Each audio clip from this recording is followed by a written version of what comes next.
ఖమ్మం జిల్లా కేంద్రంగా మెటాప్లస్ మహాకుంభకోణం భారీ లెవెల్లో జరిగింది. ఒకటి కాదు, రెండు కాదు, ఏకంగా 100 కోట్ల పైగా ఈ యొక్క ఆన్లైన్ ట్రేడింగ్ పేరుతోటి యథేచ్ఛగా పేద మధ్యతరగతి ప్రజలను టార్గెట్గా చేసుకొని ఖమ్మం నగరంలో ముసాఫ్ నగర్ కార్యకలాపాలకు కేంద్ర బిందువైంది. మొత్తానికైతే ఈ మెటాప్లస్ యొక్క నిర్వాహకంతో సుమారు కొన్ని వేలాది మంది కుటుంబాలు కూడా బయటకు పడిన నేపథ్యం అయితే ఉంది. ఇప్పుడు ఒక్కొక్కరుగా బిగ్ టీవీ వరుస కథనాలతో అందిస్తున్న నేపథ్యంలోనూ ఒక్కొక్కరు పోలీస్ స్టేషన్ బాటపడుతున్నారు. మరి కొంతమంది మాత్రం వాళ్ళను చేర్పించినటువంటి ఏజెంట్ల ఇళ్ల కాడకు వచ్చి ఆందోళన చేస్తూ మాకు న్యాయం చేయాలి, మేము కట్టిన డబ్బులను మాకు ఇప్పించాలంటూ కూడా వాళ్ళ మీద ఒత్తిడి తీసుకొస్తున్న నేపథ్యం. ఇప్పుడు మన ఖమ్మంలో ఉన్నటువంటి ఇందిరానగర్ సమీపంలో ఉన్నాం ప్రజెంట్. ఇక్కడ ఉన్న ఒక శ్రీదేవి అనే ఒక ఏజెంట్ ద్వారా కొంతమంది చాలా వరకు లక్షలాది రూపాయలు కట్టారు. తీరా ఈ మెటాప్లస్ సంబంధించిన స్కామ్ మొత్తం అవినీతిమయం అనేది బిగ్ టీవీ ఆధారాలతో సహా ఒక కథనాలు వెలువడిస్తున్న నేపథ్యంలోనూ ఒక్కసారిగా వాటి కథనాలకు చూసినటువంటి బాధితులందరూ కూడా ఆ ఏజెంట్లపై ఒత్తిడి తీసుకొస్తూ మాకు న్యాయం చేయాలంటూ వాళ్ళని అడుగుతున్న నేపథ్యం. దీనికి సంబంధించి మనం ఇప్పుడు శ్రీదేవి మనతో పాటు ఉన్నారు, ఏజెంట్ మెటాప్లస్ సంబంధించి మనం మాట్లాడుతున్నాం. అసలు ఏం జరిగింది, ఎలా జరిగింది అనే సంబంధించి మనం మాట్లాడుతాం. అమ్మ అసలు ఏం జరిగింది, అలా మీకు ఎలాంటి ఇదైంది, ఏది మీరు ఎంతమందికి మీ కమిషన్ వస్తే మీకు ఇలాంటి మీకు ఆఫర్స్ ఇచ్చారు, అసలు ఎలాంటి ప్రలోభాలకు మీరు ఎంతమంది చేయాల్సి వచ్చింది? సార్, నా పేరు దొండేటి శ్రీదేవి అండి. యాక్చువల్గా నేను ఈ మెటాప్లస్లోకి జనవరి 3వ తారీఖున ఒక రియల్ ఎస్టేట్ ఆఫీస్లో ఇంటర్వ్యూస్ జరుగుతున్నాయి అని చెప్పేసి, నవీన్ కన్సల్టెన్సీ అని చెప్పేసి ముస్తఫా నగర్లో ఉంది. అక్కడ ఇంటర్వ్యూకి వెళ్ళినప్పుడు మెటాప్లస్ గురించి మీరు ఇట్లా జూమ్ మీటింగ్స్లో కండక్ట్ చేసినందుకు మీకు 15,000 రూపాయలు శాలరీగా ఇస్తాము. అదేవిధంగా నేను ఇంతకు ముందు ఉన్నటువంటి కొన్ని వెల్నెస్ ప్రొడక్ట్స్ గురించి కూడా చెప్పినప్పుడు, ప్రోగ్రామ్స్ చేసినప్పుడు మీరు ఇలా ప్రోగ్రామ్స్ చేసినందుకు దానికి అడిషనల్గా డబ్బులు ఇస్తామని చెప్పేసి నాకు నజీర్ పాషా గారు అండ్ నవీన్ గారు, అదేవిధంగా ఇంకొంతమంది లీడర్స్ ఉన్నారు ఆ టైంలో. అలా నేను వెళ్ళినప్పుడు అక్కడ నేను జనవరి 3 నుంచి కూడా ఎంప్లాయీగా అనేది ఉండడం జరిగింది. ఆ తర్వాత ఫిబ్రవరి ఆ టైంలో ఇక్కడ అందరికీ ప్లాన్ చెప్తున్నారు కదా, అందరూ వస్తున్నారు, ఇన్కమ్స్ కూడా మంచిగా తీసుకుంటున్నారు కదా, మీరు కూడా ఇది చేసుకోవచ్చు కదా అన్నప్పుడు, సార్ నాకు అవసరం లేదు, నేను ఇలా అన్నప్పుడు, లేదు మీరు ఒక $50 రండి, ఎక్కువ కూడా అవసరం లేదు, సో చిన్న మొత్తంలోనే మీరు తీసుకోవచ్చు, నమ్మకం కుదిరినప్పుడే ఎక్కువ పేమెంట్స్ తోటి మీరు దీన్ని ముందుకు తీసుకెళ్ళొచ్చు అని చెప్పారు. సో అలా నేను మా పాప పేరుతో ఒక ఐడి అనేది క్రియేట్ చేసి నేను ఓన్లీ 9,100 రూపాయలతోటి నేను ఐడి అనేది క్రియేట్ చేసుకోవడం జరిగింది. ఆ తర్వాత కూడా నేను ఫస్ట్ ఒక 10 రోజులు 20 రోజులు ముందు నాకు వస్తున్నాయా లేదా అనేది చెక్ చేసుకుందాము అని చెప్పేసి అనుకుంటూ ఒక 1 మంత్ వరకు నేను అలా ఉండడం అనేది జరిగింది. ఆ తర్వాత నేను వేసినటువంటి డాలర్లకి రోజుకు $1 చొప్పున రావడం అనేది జరిగింది. అది విత్డ్రాల్ పెట్టినప్పుడు స్టార్టింగ్లో వితిన్ సెకండ్స్లో కూడా మనకి విత్డ్రాల్స్ అనేది అయ్యింది. ఆ తర్వాత ఏమైంది అంటే నేను ఒక 8 మందికి, ఎక్కువ మందికి కూడా కాదు, అది కూడా మరి 8 మందికే ఎందుకు చెప్పాల్సి వచ్చింది ఏంటి అంటే, ఇక్కడ మనకి కొన్ని లెవెల్స్ వైజ్గా పర్సంటేజ్లో అనేది ఇన్కమ్ ఇస్తా అన్నారు. సో 15 లెవెల్లో ఒకళ్ళు 1 by 1 చేసుకుంటే మీకు ఇక్కడ ఇన్కమ్స్ ఉంటాయని స్టార్టింగ్లో ఉన్న లీడర్స్ అందరూ వాళ్ళ ఇన్కమ్స్ చెప్పినప్పుడు, ఓకే మనకి కూడా ఈ శాలరీ అనేది కాకుండా అడిషనల్గా ఇన్కమ్ ఉంటుంది అని చెప్పేసి నేను కూడా ఒక 8 మందికి అనేది చెప్పడం జరిగింది. ఆ 8 మందిలో మనం చూసుకున్నట్లయితే ఇక్కడ చిన్నారి గారు ఉన్నారు, అదేవిధంగా కారేపల్లి నుంచి సురేష్ గారు, ఇట్లా మిర్యాలగూడలో ఒక పర్సన్ ఉన్నారు, కరీంనగర్లో ఒక పర్సన్ ఉన్నారు. ఆ తర్వాత నా ఫ్యామిలీ ఐడీస్ నేను వేసుకోవడం అనేది జరిగింది. ఈ యొక్క 5 వ్యక్తుల నుంచి అనేది టీం అనేది వెళ్ళిపోవడం అనేది జరుగుతూ ఉంది. సో అలా జరుగుతున్నటువంటి తరంలో అందరికీ కూడా, ఎవరైతే నేను చెప్పినటువంటి వ్యక్తులకు కూడా స్టార్టింగ్లో మీరు $50 రండి, మీకు నచ్చితే అవి మీకు వస్తే అవి నచ్చినప్పుడు మీరు పెట్టుకునే దానికి మీద ఉంటుంది, ఈ డూ ఆర్ డై బిజినెస్లు అనేసి అని ఇక్కడ చెప్తున్నారు, సో మీ ఇష్టపూర్తిగానే ఉంటుంది అని చెప్పేసి నేను చెప్పడం జరిగింది. ఆ తర్వాత అందరూ కూడా $50 నేను చెప్పినటువంటి వ్యక్తులు వచ్చారు, చూసుకున్నారు. ఆ తర్వాత వాళ్ళ నమ్మకం మీదనే కొంతమంది చేసుకుంటూ ఇలా వెళ్ళడం అనేది జరుగుతూ వచ్చింది. ఆ తర్వాత ఆగస్టులో విత్డ్రాల్ అనేది ఆగిపోయింది. ఆగిపోయినప్పుడు ఎందుకు ఆగిపోయింది ఏంటి అని చెప్పేసి అని అందరము కూడా క్వశ్చన్ చేసినప్పుడు హ్యాకింగ్ అనేది జరిగింది. ఆ టైంలోనే వజ్రెక్స్ ఇలాంటివి కూడా హ్యాకింగ్ జరిగింది, మన కంపెనీ కూడా జరిగింది, కొంత టైం పట్టిద్ది. మీరందరూ కూడా ఏదైతే ట్రస్ట్ వ్యాలెట్ అడ్రస్లు ఉన్నాయో నజీర్ గారు అనేది మాకు చెప్పడం జరిగింది ఆ టైంలో. సో మేము ఆ టైంలో మన యొక్క ట్రస్ట్ వ్యాలెట్ అడ్రస్లో అందరూ చేంజ్ చేసుకోవాలి అని అంటే మళ్ళీ కూడా మేము ఒక అడ్రస్లు అనేది చేంజ్ చేసుకోవడం జరిగింది. ఆ తర్వాత మళ్ళీ ఒక 20 నుంచి 25 రోజుల తర్వాత ఎవరైతే వచ్చారో వాళ్ళందరికీ కూడా మళ్ళీ డాలర్స్ అనేది రావడం జరిగింది. ఆ తర్వాత ఇంకో విషయం ఏంటంటే, ల్యాండ్స్ ఏదైతే రియల్ ఎస్టేట్లో కూడా ఎవరైతే భూమి కొనుక్కోవాలి అనుకున్న వాళ్ళు ఒకేసారి డబ్బులు అనేది ఉండదు. సో అలా నా టీంలో ఉన్నటువంటి కొంతమంది వ్యక్తులు ఆలేరులో సైట్ మీరు ఈ రియల్ ఎస్టేట్ అంటున్నారు, ఒకవైపు చూసుకుని మెటాప్లస్ సంబంధించిన విషయానికి వస్తే మాత్రం మెటాప్లస్లో మీరు మొత్తం ఎంతమంది జరిపించారు, వాళ్ళు ఎన్ని లక్షల రూపాయలు కట్టి, మీరు $1 అంటున్నారు మీరు, కానీ అవతల కట్టిన వాళ్ళు చూస్తే మాత్రం తెట్లపడి గ్రామానికి చెందిన వాళ్ళు సుమారు ఒక్కొక్కరు 1 లక్ష, 2 లక్షలు, 3 లక్షలు, 5 లక్షల వరకు ఉన్నారు. మరి వాళ్ళ పరిస్థితి ఏంటి? సో తెట్టెలపాడికి సంబంధించే కదా సార్ లోకల్ అందరూ ఉన్నారు. సో వాళ్ళందరికీ కూడా నేను అదే చెప్పాను, నాకు వాళ్ళందరూ కూడా ఆగస్టు తర్వాత నేను మాట్లాడాను, ఎవరికైతే విత్డ్రాల్ రావట్లేదో ఆ టైంలో మాట్లాడిచ్చాము, ఇప్పించాము, చేశాము. మళ్ళీ యొక్క ఏదైతే విత్డ్రాల్ రావట్లేదు అన్న విషయం నాకు ఎప్పుడు తెలిసింది అంటే ఆ తర్వాత నాకు కొంచెం హెల్త్ తోటి బాగాలేక నేను యొక్క ఈ కార్యకలాపాలన్నిటికీ నేను దూరంగా ఉన్నాను. మన వాళ్ళందరూ కూడా నన్ను విజిట్ చేయడానికి చూడడానికి వచ్చినప్పుడు నేను కొంచెం దూరంగా ఉంటున్నాను అంటే మాకు బాగుంది. ఇంట్లో ఫ్రాడ్ జరిగిందని మీకు అర్థమైంది అసలుకి? అంటే సార్ మొన్న జనవరి 10వ తారీఖు వరకు విత్డ్రాల్ వచ్చినాయి కదా, వచ్చిన తర్వాత 11, 12 తారీఖులలో మన వాళ్ళందరూ నాకు కాల్ చేశారు. చేసినప్పుడు నేను నజీర్ పాషా గారికి కాల్ చేయడం అనేది జరిగినప్పుడు హ్యాకింగ్ అనేది జరిగింది. అందరూ కూడా ట్రస్ట్ వ్యాలెట్ అడ్రస్లను మార్చుకోండి అని చెప్పారు. ఎవరెవరు మెయిల్స్ నుంచి వాళ్ళు మెయిల్ చేసుకోండి అన్నప్పుడు ఎవరైతే బాధితులు ఉన్నారో వాళ్ళందరూ కూడా వాళ్ళు మెయిల్స్ పెట్టుకొని కూడా చేసుకోవడం అనేది జరిగింది. ఆ తర్వాత నుంచి చూసుకుంటే జిల్లా మొత్తం చూసుకుంటే ఎంతమంది ఉంటారు బాధితులు ఇలాంటి వాళ్ళు? టోటల్ నా టీం వచ్చేసారి ఒక 600 నుంచి 700 టీం అయితే ఉంటుంది సార్ ఎంటైర్గా. మ్యాక్సిమం అందరూ కూడా నా నుంచి, ఎందుకంటే అందరూ $1000 గోవా ట్రిప్ అంటే సార్ 1,36,500 $1,500 ఉన్నారు. ఆ తర్వాత ఏం చేశారు అంటే గోవాలో సార్ 2 రోజులేమో ఎంజాయ్మెంట్ ట్రిప్స్ ఉండేది, 1 డే ప్రోగ్రామ్ ఉండేది, మొత్తం 3 రోజులు సార్. అంటే 2 nights 3 days ట్రిప్ సార్. ఇది పుట్టినిల్లు ఎక్కడ? దుబాయ్ అని చెప్పడం జరిగింది సార్. అక్కడ కార్యాలయం ఉందా? అక్కడ మనకి వచ్చేసి వైట్ హౌస్లో మనకి ఆఫీస్ బిల్డింగ్ అనేది ఉంది అని చెప్పారు. ఇక్కడ మనకి స్టార్టింగ్లో వచ్చేసారు నజీర్ పాషా గారు అండ్ వినోద్ గారు అనేటువంటి పర్సన్స్ దుబాయ్ వెళ్ళి మేము ఈ కంపెనీని చూసి వచ్చాము, అన్నీ బాగున్నాయి, మీరు నమ్మకంగా చేసుకోవచ్చు, ఏ కంపెనీ అయినా వస్తుంది పోతుంది, ఈ మాత్రం చాలా బాగుంది అంటే మేము అందరం జనంలోకి తీసుకెళ్లడం జరిగింది. ఆ తర్వాత కూడా ఆగస్టులో విత్డ్రాల్ ఎప్పుడైతే రావట్లేదో అన్నాక మేము వెళ్ళి తెలుసుకుంటామని చెప్పేసి అని నజీర్ పాషా గారు అండ్ నవీన్ గారు కూడా మళ్ళీ దుబాయ్ వెళ్ళడం అనేది జరిగింది. సో వాళ్ళు వెళ్ళొచ్చిన తర్వాత కూడా ఇక్కడ కంపెనీ చాలా బాగుంది, స్క్రాప్ బిజినెస్ అక్కడ సంబంధించి ఆఫీసులకు సంబంధించిన కానీ అక్కడ షేక్ మొత్తం కూడా వాళ్ళ ఆధ్వర్యంలో నడుస్తుందని చెప్పారు. షేక్స్ అలాంటి సంబంధించి వాళ్ళతో మాట్లాడటం కానీ వాళ్ళకి సంబంధించి ఆఫీస్ సంబంధించి సెటప్ చూపెట్టడం కానీ లేకుంటే దాని ఒక అట్మాస్ఫియర్ ఏమైనా చూపెట్టారా? అలాంటివి ఏమి చూపించలేదు కానీ గ్రూపుల్లో మాత్రానికి సార్ దాని నేమ్ నాకు అంత ఐడియా లేదు, స్క్రాప్కి సంబంధించినటువంటి కొన్ని ఫొటోస్ పంపించారు. అదేవిధంగా వాళ్ళు అక్కడ సిఈఓ గారితో అక్కడ ఉన్నటువంటి కంపెనీలన్నీ మేము ఒక హెలికాప్టర్లో వెళ్ళి చూసి రావడం అనేది జరిగిందని చెప్పేసి అని మనకి చెప్పడం జరిగింది సార్. అవన్నీ కూడా ఫోటోలు విజువల్ అనేది. ఇప్పుడు ఈ 600 మంది పరిస్థితి ఏంది? వాళ్ళ పరిస్థితి మొత్తం వాళ్ళు కూడా మోసపోయినట్టే, ఒక్కొక్కరు లక్షల కొద్ది కట్టారు. మోసపోయినట్టే సార్, ఈవెన్ నాతో పాటు అందరం కూడా మోసపోయినట్టే. వీళ్ళ మీద మీరు పోలీస్ కంప్లైంట్ ఇచ్చారా, ఫిర్యాదు చేశారా? నేను ఆల్రెడీ సార్ వీళ్ళందరూ నాకు కాల్ చేసినప్పుడు ఏంటంటే ఇదివరకు కూడా ఇలా జరిగింది కదా, సో ఎవరైతే పర్సన్ ఉన్నారో నజీర్ పాషా గారికి మనం కాల్ చేద్దాము తెలుసుకుందాము అన్నప్పుడు నేను జనవరి 20వ తారీఖున అనేది నేను కాల్ చేయడం జరిగింది. సో హ్యాకింగ్ అనేది జరిగింది, మీరందరూ ట్రస్ట్ వ్యాలెట్ అడ్రస్లు మార్చుకోండి, మీ అందరికీ కూడా ఆ అడ్రస్లు ఎప్పుడైతే మారుతాయో విత్డ్రాల్ వస్తాయి అని చెప్పడం జరిగింది. అదే టీముల్లో అనేది నేను ఇవ్వడం అనేది అప్డేట్ అనేది జరిగింది సార్. ఆ తర్వాత నుంచి మేమందరం కాల్ చేస్తుంటే ఫోన్ స్విచ్ ఆఫ్ అనేది రావడం జరుగుతూ ఉంది. ఆ తర్వాత నాకు ఎవరైతే నేను ఇంట్రడ్యూస్ చేసినటువంటి ఆ 8 మంది కూడా నాకు కాల్ చేసినప్పుడు అక్క మేము చేస్తుంటే కూడా ఫోన్ స్విచ్ ఆఫ్ వస్తుంది, ఏంటి మన పరిస్థితి అంటే వాళ్ళది ఇదే ఖమ్మం కదా, ఏ రోజైనా ఈ ఖమ్మం నడిబొడ్డుకైతే రావాల్సే ఉంటుంది కదా, ఖచ్చితంగా వాళ్ళు ఈ ఖమ్మం వచ్చిన రోజున వాళ్ళని ఖచ్చితంగా మనం నిలదీసి అడుగుదాము. సో వాళ్ళందరూ కూడా ఏంటంటే మా అందరికి కూడా చెప్పింది ఏంటంటే మేము ఒక ట్రేడర్స్ అని చెప్పారు, వాళ్ళతో మనం ట్రేడింగ్ చేయించి ఎవరెవరైతే కట్టారో వాళ్ళందరూ బాధితులకు కూడా మనము అందించాలి. ఎందుకంటే ఇక్కడ ఉన్న వాళ్ళందరూ కూడా కాయ కష్టం చేసుకొని ఉన్న వాళ్ళే, ఎవరు కూడా తాతల ముత్తాతల ఆస్తులు తీసుకొచ్చి పెట్టినటువంటి వాళ్ళు కాదు. మొత్తానికి చూసుకోవచ్చు ఏమో వర్షన్ ఇలా ఉంది. ఏమో కేవలం ఒక ఏజెంట్ ఏమో సుమారు 600-700 మంది పైగా ఒక్కొక్క వ్యక్తుల దగ్గర నుంచి సుమారు 1 లక్ష నుంచి మొదలుకుంటే 5 లక్షలు 3 లక్షలు 10 లక్షలు అట్లా కట్టుకుంటూ వాళ్ళ దగ్గర ఒక చైన్ సిస్టమ్గా గ్రూప్లో మెటాప్లస్ ట్రేడింగ్లో జాయిన్ అయ్యారు. మరోవైపు చూసుకుంటే మాత్రం ఇప్పుడు దీనికి సంబంధించి అసలు బాధితులు ఉంటారు, మనం బాధితులు మాట చూద్దామా. మీరు ఏ ఊరు, ఏం పేరు, నీ పేరు, అసలు ఏం జరిగింది? నా పేరు చిన్నారండి, మాది తెట్టెలపాడు గ్రామం అండి. శ్రీదేవి మేడం మా ఊరు కోడలే అండి. ఇద్దరం కలిసి అంటే మామూలుగా ఫోన్లో టచ్లో ఉండేది. కంపెనీలో జాయిన్ అయినాక తర్వాత ఇప్పుడు నాకు ఒక రోజు కాల్ చేసింది, మేడం నాకేమో ఇంట్రెస్ట్ లేదులే అన్న.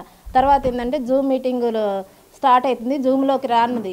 సరేలే అని జూమ్ వచ్చినాక జూమ్ స్టార్ట్ అయ్యి జూమ్లోకి వచ్చినాక మేడం ఇది ఏంది ఇట్లా బాగానే ఉంది కదా అని అంటే చిన్నారి మంచిగానే ఉంది. నేనైతే డే 1 నుంచి మేము ఈ మధ్యలోనే గోవా వెళ్ళినాం, అక్కడ సిఈఓ సార్ని కలిసినాం. సిఈఓ సారు మంచినే ఈ కంపెనీని లైఫ్ లాంగ్ ఉంచడానికి ప్రయత్నం చేస్తున్నారు, ఇది ఎప్పటికీ ఉంటుంది పోదు అని అన్నాక నేను ఒక $50తోనే జాయిన్ అయిన. తర్వాత వచ్చేసి $50 నుంచి వస్తున్నాక మేడం మరి జూమ్ మీటింగ్లు కాంటాక్ట్ చేసేవాళ్ళు జూమ్లోకి వచ్చి అందరూ ఎక్కడెక్కడ మా చుట్టాల వాళ్ళని కూడా జాయిన్ చేయించా. వాళ్ళు కూడా 1,50,000 2 లక్షలు అట్లా కట్టిన వాళ్ళు ఉన్నారు. ఈ రోజు వరకు కూడా మొన్నటి వరకు కూడా నాకు ఆగస్టు నుంచి రాకపోయినా కానీ నా టీంలోకి వచ్చే చాలు వాళ్ళకి వస్తున్నాయి అన్న ఉద్దేశంతో నేను ఇప్పటివరకు ఎక్కడ ఏం చెప్పలేదు. ఎంత వచ్చినాయి మీకు ఇప్పటివరకు? నేను వచ్చేసి ఒక 10 లాక్ పెట్టినా సార్, నాకు 6 లక్షల వరకు వచ్చినాయి సార్. తర్వాత ఇక మిగతా రావట్లేదు, ఆగస్టు నుంచి లాకులు పడినాయి. ఏంది మేడం రావట్లేదని నేను అసలు ఏ రోజు కూడా నజీర్ సార్కి ఎప్పుడు టచ్లో లేము. ఏదైనా ఉంటే శ్రీదేవి మేడంతోనే మాట్లాడుకునే వాళ్ళం. అయితే మేడం ఏంది రావట్లేదు ఏంది అని అడిగినప్పుడు మీరు బిజినెస్ చేస్తే వస్తాయి, బిజినెస్ చేయండి అన్నారు. రీసెంట్గా కూడా నేను 6 మనుషుల్ని నేను 10 lakhs వరకు కట్టించిన. నేను కట్టించి ఇప్పుడు ఒక 2 months అవుతుంది, ఇంతవరకు వాళ్ళకి 1 రూపీ కూడా రాలేదు. సో చూసుకోవచ్చు ఈ బాధితుల పరిస్థితి ఎలా ఉంటే, మరో బాధితుడు ఆయన టోటల్గా బైపాస్ సర్జరీ అయిపోయి నడవలేని పొజిషన్లో ఉండి తన బెడ్ మీద ఉండి కూడా తన అప్పు తీసుకొచ్చి తన ఈ యొక్క మెటాప్లస్లో కట్టిన తర్వాత తన యొక్క సమస్యను ముందు పెట్టుకుంటూ ఇప్పుడు అక్కడ పెట్టుకు చావే శరణం అంటూ ఆయన కన్నీరు మునిరవుతున్న ఘటన ఉంది. ఒకవైపున కుటుంబానికి భారం అయ్యి పని చేసుకోలేకపోతున్న నేపథ్యం ఉంది. చిన్నారు సార్లు అడిగిన, నా పేరు రవి తెట్టలపాడు అండి. అదే చిన్నారు మేడం అడిగితే 2 నెలలు అయితే అయిద్దా అంటుంది. మా 13 లక్షలు ఐడీలో వేశారు, 8 లక్షలు ప్లాట్ కార్డు కట్టినాం అండి. 8 లక్షలు అది పోయింది, ఈ 13 లక్షలు ఇట్లా పోయినాయి. ఇప్పుడు అందుకనే ఆమెనే నిలవేసినాం, ఆమె నిలవేస్తే ఆమెను అడిగా అంటున్నారు. మేము కేసు పెడదాం అనుకున్నాం, మీకు లాంటి వాళ్ళు అందరికి చెప్పి అవసరమైతే మేము బయట కనుక్కున్నాం అండి. వీళ్ళు 10 మంది రౌడీలను పెట్టి అంటే చంపిస్తారంట. పాలనలో అట్లా జరిగింది సార్. నేనైతే ఎప్పుడైనా చచ్చిపోయేదా అనుకున్నా. టీవీ లగిన కల్లా సెల్లో పెట్టారండి. పాలనలో ఒక 40 లక్షలు కట్టిండు. ఆయన షాపుకి కూలగొట్టిచ్చారు. ఇక రేపు నన్ను కూడా చంపుతారు, సంపని ఇవాళ చస్తే రేపు 3 అయిద్ది అనుకుని వచ్చిన సెల్లో చూసి నేను అట్లా ఉంది చూసిన మాత్రం ఈ సెల్లో లేదా పాలన్స్ది. సో మొత్తానికైతే మరో చూసుకోవచ్చు, మరో కొంతమంది ఉన్నారు, చూద్దాం. మొత్తం కలిపి 10 మంది వరకు కూడా శ్రీదేవి ఇంటికి రావడం కూడా జరిగింది ఖమ్మంలోనే. ఏం జరిగింది, ఎంత కట్టుకున్నాం? ప్లాట్ కోసం అని కట్టుకున్నాం అండి, మెటా ప్లేస్లోనే. అయితే ప్లాట్ తీసుకుంటే మీ డబ్బులు మీకు వస్తాయి, ప్లాట్ ఉంటుందంటే ఐడి ద్వారాగా కొనేసారండి. ప్లాట్ కాడ 8 లక్షలు రిజిస్ట్రేషన్ చేసి ఇచ్చారండి. ఆ రిజిస్ట్రేషన్ ఉంది. మరి కంపెనీలో వచ్చిన ఎంత అది కాగితం అయితే రాసి ఇచ్చారండి 8 లక్షలని. ఇలా డబ్బులు అయితే రాలేదండి. మరిగా కొంతమంది చూద్దాం అసలు ఏం జరిగింది. మీరు ఎంత కట్టారు? మీదే ఊరు, ఏం పేరు? మీ పేరు? నా పేరు వేమూరి వెంకటేశ్వర్లు అండి. మెటా ప్లస్ 2 నెలల తర్వాత నాకు ఇట్లా చిన్నారి గారు ఇంటిమేషన్ ఇచ్చారు. ఇట్లా కడితే అమౌంట్ వస్తుందంటే 1కి 300 వస్తాయి, 4500 కడితే డబల్ వస్తాయని చెప్తారికి సర్లే నేను నమ్మక కొన్ని రోజులు అట్లా ఊళ్ళో పెట్టిన. తర్వాత జూమ్ మీటింగ్ లింక్ పంపిస్తే మేడం గారు మాట్లాడారు. స్వయంగా మేము కంపెనీ దగ్గరికి వెళ్ళి విజిట్ చేసిన వాళ్ళకి 5 మెంబర్స్ ఉన్నారు. దాని లీగల్ మొత్తం చూసినాం, కంపెనీ ప్రొఫైల్ చూసినాం. నమ్మి కట్టచ్చు, ఇది ఎప్పటికి పోదు, లైఫ్ లాంగ్ ఉంటుంది, దీన్ని నమ్మి కట్టండి అంటే గోవా ఆఫర్ పెట్టారు సార్. గోవా అయితే 1,36,000 రూపాయలు కట్టి గోవా వెళ్ళినాం. ఫ్లైట్లో తీసుకెళ్ళారు, గోవా వెళ్ళినాం. అక్కడ కొన్ని మీటింగులు చేశారు. సిఓ గారు వస్తున్నారు ఆడికి. సిఓ గారు రాలే, అంతకుముందు వచ్చారంట. మేడం గారు కూడా మాట్లాడారంట. ఫొటోస్ అన్ని వీడియోలు అన్ని విజువల్స్ చూపెట్టారు మాకు. చూపెట్టి అక్కడ తిప్పిర్రు, ఫుడ్ అన్నీ వాళ్ళే చూసిర్రు. అక్కడ ఒక 2 days ఉన్నాం. కట్టిన తర్వాత కొన్ని రోజుల తర్వాత నాకు ఒక 50,000 దాకా విత్డ్రాలు వచ్చినాయి, 1,36,000కి. మిగతా ఆగిపోయినాయి. తర్వాత మళ్ళీ 2 ఐడీలు నేనే మళ్ళీ వేస్తేనే వస్తాయని చెప్పి మేడం గారు జూమ్లో చెప్పారు. వేయకుంటే మీకు రావని చెప్తే మళ్ళీ 2 ఐడీలు వేస్తేనే మీకు వస్తాయి, లేకపోతే రావని చెప్తారు. మళ్ళీ 2 ఐడీలు వేసిన. లేకపోతే 3,36,000 రూపాయలు కట్టిన. అందులో నుంచి నాకు ఒక 50,000 వచ్చినాయి. ఇప్పటికి విత్డ్రాలు ఆగేసరికి నేను చిన్నారి గారికి ఫోన్ చేస్తే మేడం గారికి చెప్పిన వస్తాయంట, ఆగలేదు, మళ్ళీ మొదలైతే అని చెప్పి ఇట్టే సర్దుకుంటూ పోతారు. ఇప్పుడు పోయినాయని చెప్పి తెలుసుకొని ఇక్కడికి వచ్చేసరికి ఇది పరిస్థితి. మేడం గారిని అడిగితే నేను సార్తో నజీర్తో మాట్లాడినా మీకు వస్తాయి, ఆగండి అని అంటున్నారు. నేను 1,00,000 రూపాయలు పెట్టానండి. నా పేరు వీళ్ళకోట తిట్టడపాడు. అయితే ఫస్ట్ చిన్న అమౌంట్తో స్టార్ట్ చేశారండి వీళ్ళు. ఆ స్టార్ట్ జనాలను నమ్మించిన తర్వాత పెద్ద అమౌంట్లోకి వెళ్ళిపోయారు. 1,00,000 నుంచి 10 లక్షలు 5 లక్షలు ఇట్లా పెట్టారు. ఇక అందరూ నమ్మి ఒకళ్ళమ్మటి ఒకళ్ళు మా ఊళ్ళో దాదాపు ఒక 10-20 మంది మా వాళ్ళు 1,00,000 నుంచి 10 లక్షల వరకు కట్టిన వాళ్ళు ఉన్నారండి. ఇక ఇప్పుడు 2 నెలల మంచి అమౌంట్ రావట్లేదు. ఇక మేము అందరూ ఆందోళన చెంది శ్రీదేవి చిన్నారిని అడిగితే చిన్నారి తీసుకొని శ్రీదేవి గారి ఇంటికి వచ్చారు. చూసుకోవచ్చు. ఇప్పుడు మొత్తానికైతే ఇది మొత్తం బాధితుల వాయిస్ ఎలా ఉంటే వీళ్ళు కట్టినటువంటి పేమెంట్కి సంబంధించి ఎంతంత పేమెంట్ వచ్చింది ఏంది అనేది ఒక శ్రీదేవి ఏజెంట్గా ఉన్నారు. ఈ EMI యొక్క సంబంధించిన డేటాలో మొత్తం కూడా ఇట్లా మొబైల్లో ఇలా ప్రతిదీ వస్తూ ఉన్నది. అంటే వీళ్ళు స్టార్టింగ్ నుంచి వాళ్ళకి ఎంత వచ్చింది సార్? బ్రైట్నెస్ పెంచుతాం సార్. ఇప్పుడు మన డౌన్లో ఎవరైతే ఉంటారో ఆ యొక్క పర్సన్ యూజర్ నేము, వాళ్ళ నేమ్ ఉంటుంది, వాళ్ళు ఏ డేట్న వచ్చారు, వాళ్ళకి ఎవరు స్పాన్సర్ చేశారు, ఎంత ప్యాకేజ్తో వచ్చారు, వాళ్ళు ఇప్పటి వరకు ఎంత తీసుకున్నారు. సో ఇక్కడ ఉన్నటువంటి ఈ పర్సన్ $500తో వచ్చారు సార్. వాళ్ళు $510 అనేది తీసుకోవడం జరిగింది. సో నెక్స్ట్ పర్సన్ వచ్చేసి సార్ నండ్రు సురేష్ గారు అని చెప్పేసి నేను రిఫర్ చేసిన పర్సను తను సార్ $1500తో వచ్చారు. సో తను $1740 అనేది తీసుకోవడం జరిగింది. అదేవిధంగా మనకి నండ్రు అనూష గారు అని చెప్పేసి అని ఉన్నారు. అతను కూడా $5000తోటి రావడం జరిగింది. ఇది దుబాయ్ ప్యాక్ అని చెప్పుకొని అప్పుడు వేసుకున్నారు సార్. వాళ్ళు 5816. ఇట్లా మన డౌన్లో ఉన్నటువంటి ఈచ్ అండ్ ఎవ్రీ పర్సన్ది కూడా ఇలా ఓపెన్ అవుతూ ఉంది. అలా అదే ప్రకారంగా చూసుకుంటూ ఎంటైర్ నా టీం మొత్తం అయిపోయిన తర్వాత నేను వచ్చేసరి ఇక్కడ ఫస్ట్ $100తో స్టార్ట్ అయ్యాను. తర్వాత అప్గ్రేడ్ చేసుకుంటూ నాది 3500 ప్యాక్ సార్. ఈ 3500 ప్యాక్కి డైలీ రిటర్న్స్ వచ్చేసి $2097 అనేది రావడం జరిగింది. రిఫరల్ నేను ఎందుకంటే 8 మందిని రిఫరల్ చేసినందుకు కానీ నాకు 552 వచ్చాయి. లెవెల్ ఇన్కమ్ మీద చూసుకున్నట్లయితే $17,331 అనేది రావడం జరిగింది సార్. సో టోటల్ ఇన్కమ్ ఇక్కడ అంటే డైలీ రిఫరల్స్ అండ్ లెవెల్ మీద అదే ఈ మొత్తం టోటల్గా మనం చూసుకున్నట్లయితే $17,500. కానీ నేను ఇతరాలు చేసుకుంది వచ్చేసి $2,804 సార్. సో ఇక్కడ మొత్తం నెట్ బ్యాలెన్స్ ఇక్కడ మీకు $14,695 కూడా కనిపిస్తూ ఉంది. సో నాకు ఇందాక మేడం గారు చెప్పారు కదా ఆగస్టు నుంచి విత్డ్రాల్ రావట్లేదని. సో మేము ఇక్కడ విత్డ్రాల్ హిస్టరీలో కూడా మనకు కనిపిస్తూ ఉంటుంది సార్ లాస్ట్ విత్డ్రాల్ ఎప్పుడు ఏంటి అనేది కూడా. సో మేము యొక్క విత్డ్రాల్ గురించి నేను అడిగినప్పుడు సార్ లాస్ట్ నేను వచ్చేసి అక్టోబర్ 5వ తారీఖును కూడా మాకు ఎందుకంటే ఆగస్టు వరకు ఇచ్చారు. ఇక్కడ డేట్ కూడా మీకు కనిపిస్తూ ఉంటుంది సార్. సో మొత్తంగా చూసుకోవచ్చు ఈ ప్రతిదీ కూడా చాలా వరకు అడిగినప్పుడు ఏమన్నారంటే ఇంకా నాకు విత్డ్రాల్ అనేది ఎందుకంటే నేను నజీర్ గారిని అన్న పిలుస్తూ ఉంటాను. మాకు విత్డ్రాల్ రావట్లేదన్నా ఎలా ముందుకు వెళ్ళాలి అంటే మీ యొక్క వర్క్ పెర్ఫార్మెన్స్ అనేది చూయించుకుంటూ ఉండాలి. అప్పుడు మీకు ఎందుకంటే స్టార్టింగ్లో ఉన్న వాళ్ళందరికీ లాక్స్ అనేది పడ్డాయి. వీళ్ళందరికీ ఏం చెప్పదలుచుకుంటారు మొత్తం బాధితులకి ఏం చెప్తున్నారు? మీరు మీ క్లయింట్స్ మీరు మొత్తం 700 మంది వరకు పైకి ఉన్నారు కాబట్టి వాళ్ళందరికీ మీరు ఏం చెప్పదలుచుకున్నారు? ఫైనల్గా వీళ్ళకి న్యాయం జరుగుతుందా లేకుంటే ఇంకా అన్యాయం అయిపోయినట్టు వీళ్ళంతా? సో వీళ్ళందరికీ న్యాయం చేయాలని చెప్పేసి ఎందుకంటే నేను కూడా ఇందులో పెట్టి మోసపోయి ఉన్నటువంటి వ్యక్తిని. సో వీళ్ళందరూ నాకు కాల్ చేసినప్పుడు కూడా ఇదే చెప్పాను,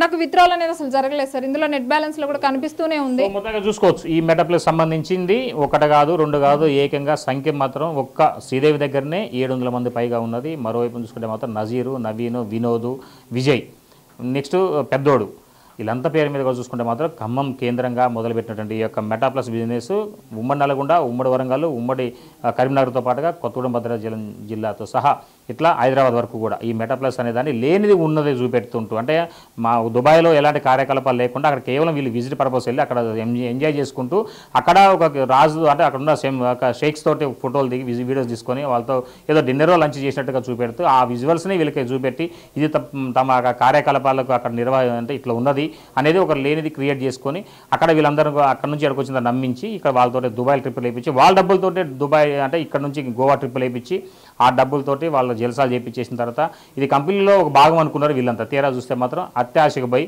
అడ్డాస్ ఎదురైనట్టుగా మొత్తం కూడా బుక్ అయిపోయింది ఇక్కడ ఉన్న ప్రజలు కూడా. అయితే దీనికి సంబంధించి ఇప్పటికే చాలా వరకు కూడా ఇక న్యాయం చేయాలంటూ ఇట్లా ఏజెంట్లు అడుగుతూ ఒత్తిడి పెడుతున్న నేపథ్యం అయితే ఉంది. వాళ్ళందరికీ కూడా పూర్తి స్థాయిలో న్యాయం చేయాలంటే ఒకవేళ ఏజెంట్తో సహా పోలీసులకు సమాచారం వచ్చి వాళ్ళ కేసులు బుక్ చేస్తే మరి నిందితులను మరి వాళ్ళని విచారణ చేసి వాళ్ళ అదుపులో తీసుకొని వాళ్ళ దగ్గర రికవరీ చేస్తారా ఏం చేస్తారని కూడా సర్వత్రా ఎదురవుతున్న ప్రశ్న. ఇది కొంత తాజా పరిస్థితి. సంపత్తో భాస్కర్, బిగ్ టీవీ, ఖమ్మం.